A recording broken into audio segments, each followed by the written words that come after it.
Student, কেমন আছো সবাই? আশা করি সবাই ভালো আছো। এই করোনা মহামারীর সময় যে যেখানে আছো সকলেই সুন্দর থাকো, সুস্থ থাকো, ভালো থাকো। আমি Golam Kibria, resource teacher English, under সেসিভ, বড় পাইকরা উচ্চ বিদ্যালয়, মোহনগঞ্জ, নেত্রকোনা। আজকে আমি তোমাদের এই অনলাইন ক্লাস নিব ক্লাস 6-এর জন্য ইংলিশ সেকেন্ড পেপার সেন্টেন্সের উপরে। সুপ্রিয় শিক্ষার্থী, তোমরা সকলেই হয়তো বা জানো যে সেন্টেন্স কি। তার আগে তোমাদের একটু জানতে হবে সেন্টেন্সটা কিভাবে গঠিত হয়। আমি এখানে লিখেছি, দেখো, লেটার, ওয়ার্ড, সেন্টেন্স। লেটার কি? লেটার হচ্ছে অক্ষর বা বর্ণ, আর ওয়ার্ড হচ্ছে কি কতগুলো লেটার সমন্বয়ে একত্রে গঠিত অর্থবোধক শব্দ। আর সেন্টেন্স কি? সেন্টেন্স হচ্ছে কতগুলো ওয়ার্ডের একত্রে সমন্বিত অর্থবোধক একটি বাক্য। যেমন উদাহরণস্বরূপ আমি এখানে লিখলাম ক্যাট। সি একটি লেটার, এ একটি লেটার, টি একটি লেটার। এই তিনটা লেটার একত্রে কি হলো? একটি অর্থবোধক ওয়ার্ড হলো ক্যাট। আমি যদি ঠিক এটা উল্টা ভাবে লিখি, টি সি এ, তাহলে কি দ্বারা একটি ওয়ার্ড হয় কিন্তু অর্থ হয় না। তাহলে সেটা কি অর্থবোধক হলো না। আর অর্থবোধক না হলে ওয়ার্ড সেটি হচ্ছে না। এবার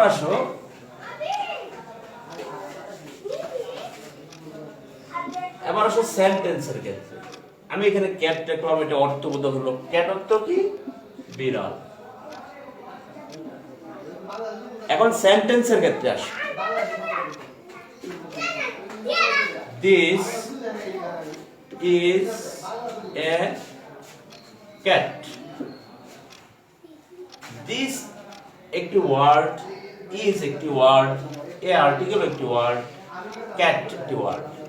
এখানে অনেকগুলো ওয়ার্ড একত্রে একটি অর্থবোধক বাক্য হলো বিধায় এটা কি হলো? সেন্টেন্স হলো।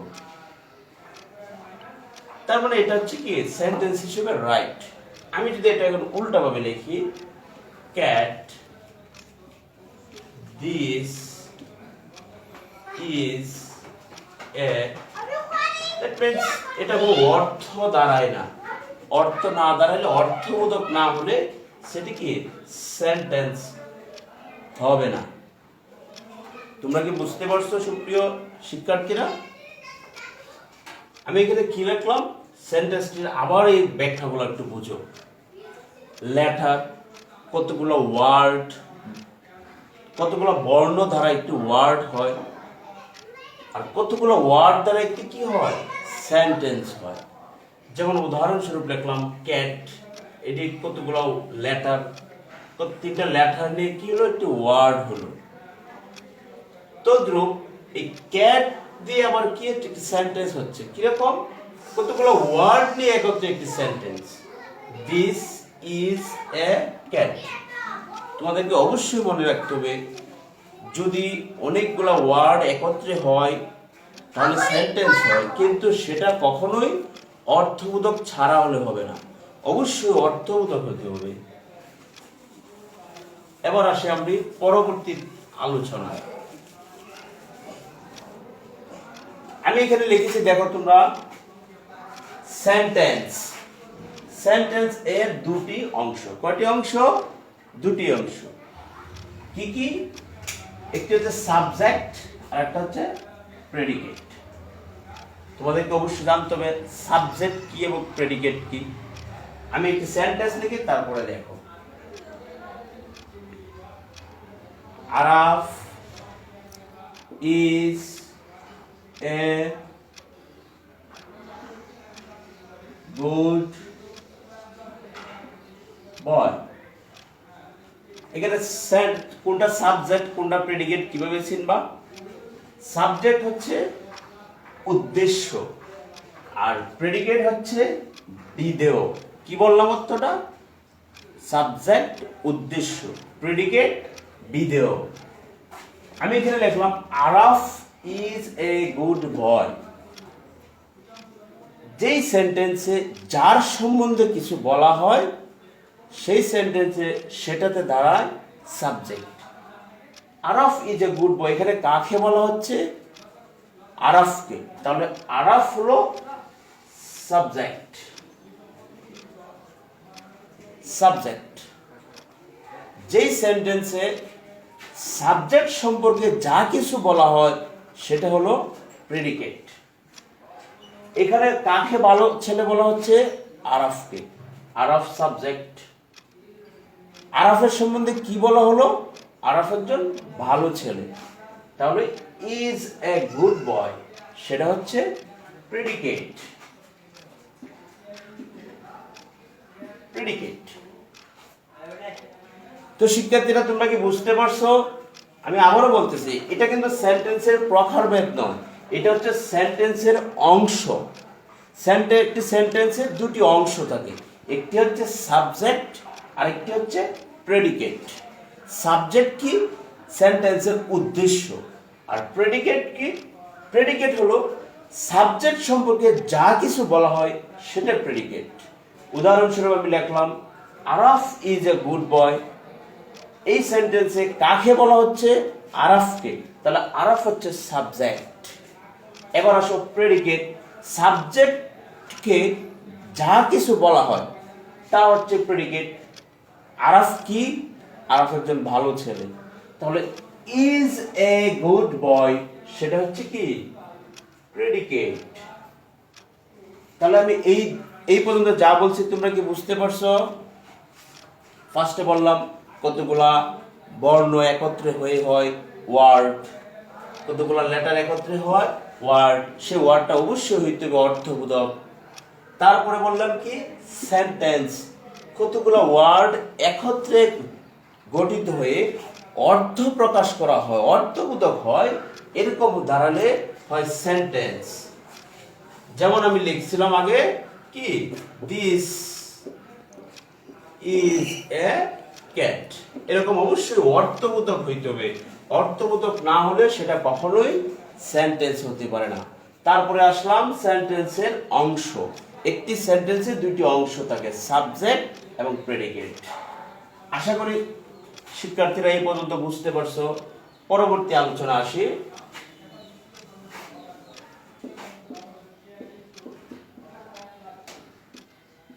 প্রেডিকেট। এবার আসি আমরা প্রকারভেদে। Kinds of sentence. আমরা জানি সেন্টেন্সকে সাধারণত দুটি ভাগে ভাগ করা যায়। আগে বললাম সেন্টেন্সের অংশ কয়টি? দুটি। এবার আসছি সেন্টেন্সের ভাগ করার ক্ষেত্রে। দুইটা কিন্তু কথা আলাদা। একটি হচ্ছে অংশ, অংশ কয়টি? দুইটি, সেম। এবার আসো সেন্টেন্স কয় ভাগে ভাগ? দুই ভাগে ভাগ। একটি হচ্ছে অ্যাকর্ডিং টু মিনিং, একটি হচ্ছে মিনিং, আর একটি হচ্ছে according to structure. That means আমরা যেটা বলে থাকি মিনিং বেসড এবং স্ট্রাকচার বেসড। মিনিং বেসডটা কি তাহলে? মিনিং বেসডে যেটা আমরা সাধারণত জানি, সেই মিনিং বেসডের উপরে আবার প্রকারভেদ আসে পাঁচটা। কয়টা? পাঁচটা। এখানে এখন আমরা পর্যালোচনা আসি।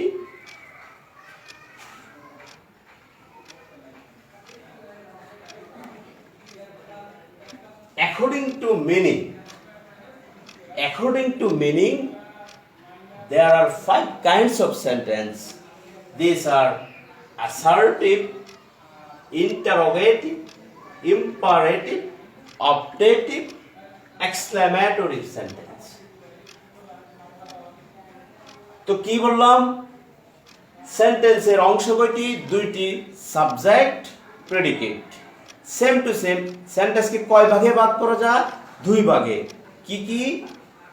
স্ট্রাকচার বেসড আর একটা হচ্ছে কি মিনিং বেসড। মিনিং বেসড হচ্ছে আবার পাঁচ প্রকার। কয় প্রকার? পাঁচ প্রকার। কি কি? Assertive sentence, interrogative sentence, imperative sentence, objective sentence, exclamatory sentence. এবার আসি আমরা এইগুলোর আলোচনায়। অ্যাসার্টিভ সেন্টেন্স কি তোমরা কি জানো? অ্যাসার্টিভ সেন্টেন্স হচ্ছে যেই সেন্টেন্স দ্বারা কোনো বর্ণনা করা হয়, কোনো কিছু সম্পর্কে বিবৃতি দেওয়া হয়, কোনো কিছুর ব্যাখ্যা দেওয়া হয়, সেটাকে দ্বারা কি? Assertive sentence. বাংলাটা বললাম। উদাহরণস্বরূপ একটি সেন্টেন্স দেখো।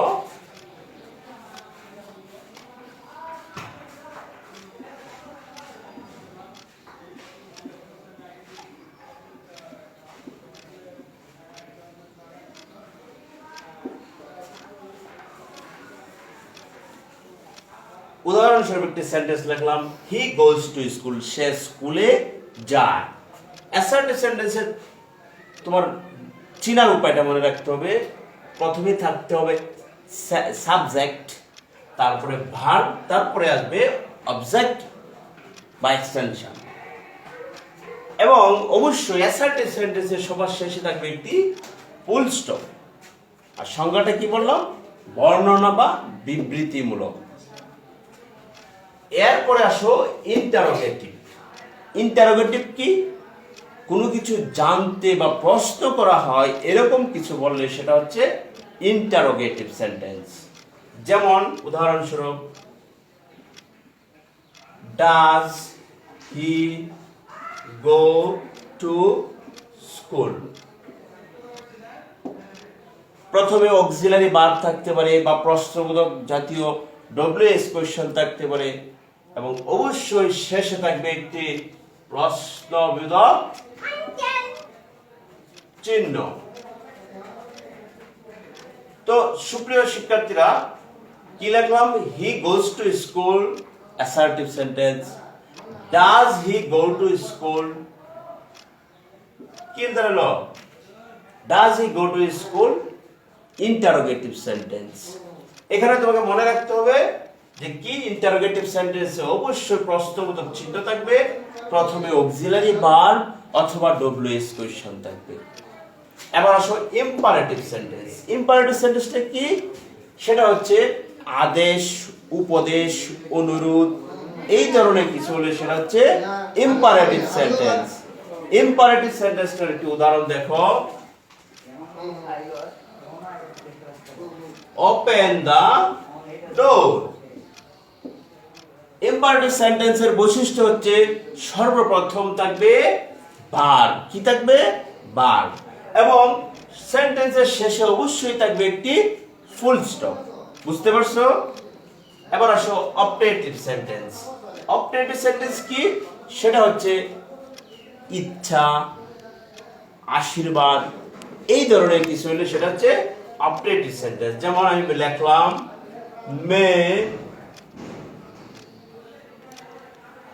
মে আল্লাহ ব্লেস ইউ, আল্লাহ তোমার মঙ্গল করুক। এই যে আমি আশীর্বাদটা দিলাম ভাই, বললাম, এটাতে কি দাঁড়াচ্ছে? Objective sentence. এই সেন্টেন্সের বৈশিষ্ট্য হচ্ছে সবার শেষে থাকবে ফুল স্টপ। এবার আসি এক্সক্লেমেটরি সেন্টেন্স। যে সেন্টেন্স দ্বারা আশ্চর্যবোধক কিছু বোঝাবে সেটা হচ্ছে এক্সক্লেমেটরি সেন্টেন্স। যেমন how nice the bird is. এই সেন্টেন্সে তোমাকে অবশ্যই মনে রাখতে হবে যে সকল শেষে কি থাকবে? একটি আশ্চর্যবোধক চিহ্ন থাকবে। আমি অ্যাকর্ডিং টু মিনিং সেন্টেন্স পাঁচ প্রকার। কি কি? অ্যাসার্টিভ, যে সেন্টেন্স দ্বারা বর্ণনা বা বিবৃতি বোঝায়। ইন্টারোগেটিভ, যে সেন্টেন্স দ্বারা প্রশ্ন করা বোঝায়। ইম্পারেটিভ, যে সেন্টেন্সের শুরুতে ভার্ব থাকে, মানে আদেশ, উপদেশ, অনুরোধ বোঝায়। অবজেক্টিভ, ইচ্ছা, আকাঙ্ক্ষা, প্রার্থনা। এক্সক্লেমেটরি, আশ্চর্যবোধক কিছু বোঝায়, সেই ক্ষেত্রে কি বলা হয়? Exclamatory sentence. তাহলে অ্যাকর্ডিং টু মিনিংটা কি বোঝা গেল? এবার আসি according to structure. According to structure sentence কয় প্রকার? 3 প্রকার। কি কি? Simple, complex, compound. সুপ্রিয় শিক্ষার্থীরা, কি বললাম? অ্যাকর্ডিং টু স্ট্রাকচার সেন্টেন্স 3 প্রকার: সিম্পল, কমপ্লেক্স, কম্পাউন্ড। সিম্পল সেন্টেন্সটা কি? সিম্পল সেন্টেন্সটা হচ্ছে যেই সেন্টেন্সে একটি সাবজেক্ট এবং একটি মাত্র ফিনিট ভার্ব থাকবে, সেটা হচ্ছে সিম্পল সেন্টেন্স। কমপ্লেক্স সেন্টেন্সটা কি? কমপ্লেক্স সেন্টেন্সটা হলো যে সেন্টেন্সে একটি প্রিন্সিপাল ক্লজ এবং একাধিক সাবঅর্ডিনেট ক্লজ থাকবে, সেটা হচ্ছে কি? Complex sentence. Compound sentence. Compound সেন্টেন্সটা কি? যে সেন্টেন্সে একাধিক প্রিন্সিপাল ক্লজ এবং কনজাংশন থাকবে, সেটাকে কি বলা হয়? Compound sentence. আমি আবার একটি পর্যালোচনা করে দিচ্ছি যে কি কি বললাম। প্রথমে সেন্টেন্স। সেন্টেন্স মানে কি? বাক্য। তারপরে আমরা সেন্টেন্সে কিভাবে আসে, যে কতগুলো লেটার বা বর্ণ, আমরা বাংলায় যেটাকে বর্ণ বলি, ইংলিশে লেটার, আরবিতে হরফ, এরকম কতগুলো লেটার একত্রে একটি অর্থবোধক হলে সেটাকে হয় ওয়ার্ড। আবার কতগুলো ওয়ার্ড একত্রে হলে সেটা হচ্ছে সেন্টেন্স। ঠিক এরকম সেন্টেন্সটা হলো। তারপরে আমরা আসলাম যে সেন্টেন্সের কয়টি অংশ? 2টি অংশ। কি কি? Subject, predicate. মনে রাখতে হবে অংশ 2টি, আবার সেন্টেন্স ভাগ কয়টি? 2টি। কি কি? Structure based, meaning based. According to meaning sentence কয় প্রকার? 5 প্রকার। আবার অ্যাকর্ডিং টু স্ট্রাকচার সেন্টেন্স কয় প্রকার? 3 প্রকার। কি কি? Simple, complex, compound. তো আমরা বিস্তারিত পরবর্তী ক্লাসে আমরা আরো যা কিছু বাকি আছে সেগুলো আমরা আরো পর্যালোচনা করা হবে পরবর্তী ক্লাসে। তো আশা করি সকলেই সুন্দরভাবে ক্লাসটা বুঝতে পারছো। তো আজকের মতো এখানেই শেষ করতেছি। সবাই সুন্দর ও সুস্থ থাকো, সকলে সুস্থ কামনা করে এখানেই শেষ করছি। আসসালামু আলাইকুম।